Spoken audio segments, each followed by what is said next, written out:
അതുകൊണ്ട് ആവശ്യമില്ലാത്തതിനൊന്നും വരണ്ട. ഒരൊറ്റ കോൺഗ്രസ് നേതാക്കന്മാരെ നമ്മൾ കടത്തി പൊറപ്പിക്കില്ല വീട്ടിൽ. ഞങ്ങൾക്കും അറിയാം ഈ പണിയൊക്കെ. അപ്പോൾ വല്ലാതെ ഓവർ സ്മാർട്ട് ആവണ്ട കോൺഗ്രസ്സുകാർ, നിയമസഭയിൽ കിടന്ന് തിളയ്ക്കണ്ട. അപ്പം അങ്ങനെ രാഹുൽ ഗാന്ധിയെ പറയുമ്പോഴേക്കും പിണറായി വിജയൻ വല്ലാണ്ട് പൊള്ളണ്ട. പിണറായി വിജയൻ അങ്ങനെ പൊള്ളിയാൽ വേദനിക്കുന്നവരല്ല BJP. ഞങ്ങൾ കുറേ കണ്ടതാണ്. അതുകൊണ്ട് നല്ലതാണ്. ജനാധിപത്യ രീതിയിൽ മര്യാദയാണ് മര്യാദ. മര്യാദകേടാണെങ്കിൽ ചാണകവെള്ളവും ചൂലും എല്ലാം വീട്ടിലുണ്ട്. വളരെ കൃത്യമാണ് കാര്യങ്ങൾ. അതുകൊണ്ട് ആവശ്യമില്ലാത്തതിനൊന്നും വരണ്ട. ഒരൊറ്റ കോൺഗ്രസ് നേതാക്കന്മാരെ നമ്മൾ കടത്തി പൊറപ്പിക്കില്ല വീട്ടിൽ. ഞങ്ങൾക്കും അറിയാം ഈ പണിയൊക്കെ. അപ്പോൾ വല്ലാതെ ഓവർ സ്മാർട്ട് ആവണ്ട കോൺഗ്രസ്സുകാർ, നിയമസഭയിൽ കിടന്ന് തിളയ്ക്കണ്ട. നിയമസഭയിൽ കിടന്ന് കോൺഗ്രസും കമ്മ്യൂണിസ്റ്റും കൂടി തിളയ്ക്കണ്ട. ഇതൊരു നാക്കുപിഴവായിട്ട് കണ്ടാൽ മതി. ഞങ്ങളതിനെ നാക്കുപിഴവായിട്ട് കണ്ടു. സംഘടനാപരമായി തീരുമാനമെടുത്തു. കേസെടുത്തോട്ടെ, ഞങ്ങൾ കോടതിയിൽ പോകാൻ തയ്യാറാണെന്ന് പറഞ്ഞു. പിന്നെ ഞങ്ങളുടെ നെഞ്ചത്തേക്ക് കയറല്ലേ. നെഞ്ചത്തേക്ക് കയറിയാൽ ഞങ്ങൾ വെറുതെ വിടില്ല. അതുകൊണ്ട് ആഭ്യന്തര മന്ത്രാലയത്തിനോട് ഞങ്ങൾക്ക് പറയാനുള്ളത്, നാക്കുപിഴവായിട്ട് കാണണം. പോലീസ് കേസെടുത്തു, ഞങ്ങൾക്കതിൽ വിരോധമില്ല. പക്ഷെ അതിൻ്റെ പേര് പറഞ്ഞ് BJP പ്രവർത്തകരുടെയോ BJP ഓഫീസിലോ BJP പ്രവർത്തകരുടെയോ മെക്കട്ടേക്ക് വന്നാൽ ഞങ്ങൾ വെറുതെ വിടില്ല. പോലീസാണെന്നും ഞങ്ങൾ നോക്കില്ല. ഇതിനകത്ത് എന്ത് പ്രശ്നം വന്നാലും ഞങ്ങൾ നേരിടും. അതുകൊണ്ട് കോൺഗ്രസ്സുകാരോട് പറയുന്നത്, വല്ലാതെ തിളക്കണ്ട ഈ വിഷയത്തിൽ. ഇതാണ് ഇന്ന് നിങ്ങളോട് പറയാനുള്ളത്.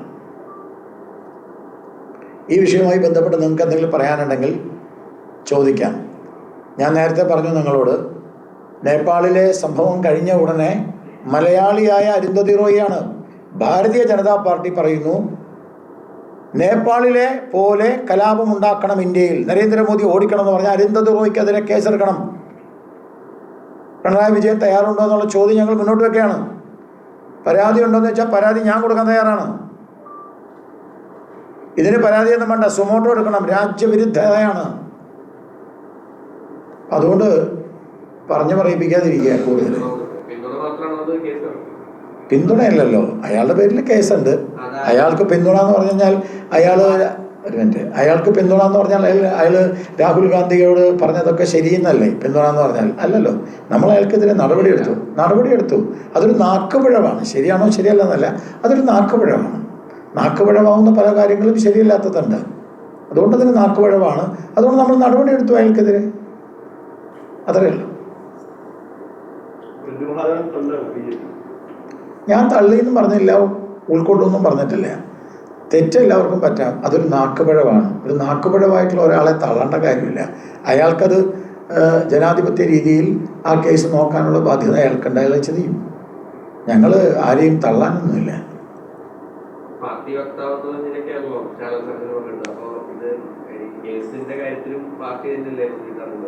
അല്ല, അത് ഞങ്ങളിപ്പോൾ അയാളുമായിട്ട് ഡിസ്കസ് ചെയ്ത് പരിശോധിക്കും.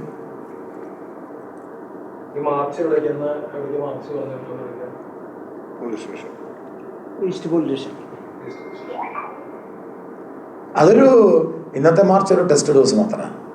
അത് കൂടുതൽ പ്രശ്നം ഉണ്ടായാൽ ഞങ്ങൾ കൂടുതൽ തൃശ്ശൂർ ജില്ലയിലെ എല്ലാ പോലീസ് സ്റ്റേഷനിലേക്ക് ഞങ്ങൾ എത്തും.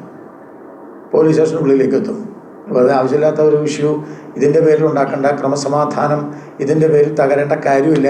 ഞങ്ങളത് അംഗീകരിച്ചു. അയാൾ ഈ മുൻകൂർ ജാമ്യത്തിനൊക്കെ വലിയ മാരക വിഷയമുള്ള ആൾക്കാർ, നാട്ടിൽ ബലാത്സംഗം ചെയ്തവൻ MLA ആയിട്ട് മറ്റേ മുൻകൂർ ജാമ്യത്തിന് നടക്കുക. മനസ്സിലായില്ലേ? ഇതൊരു നാക്കുപിഴയുടെ പേരിൽ അയാൾ കോടതിയിൽ പോയിട്ടുണ്ട്. അത്രയേ ഉള്ളൂ. ഓക്കെ.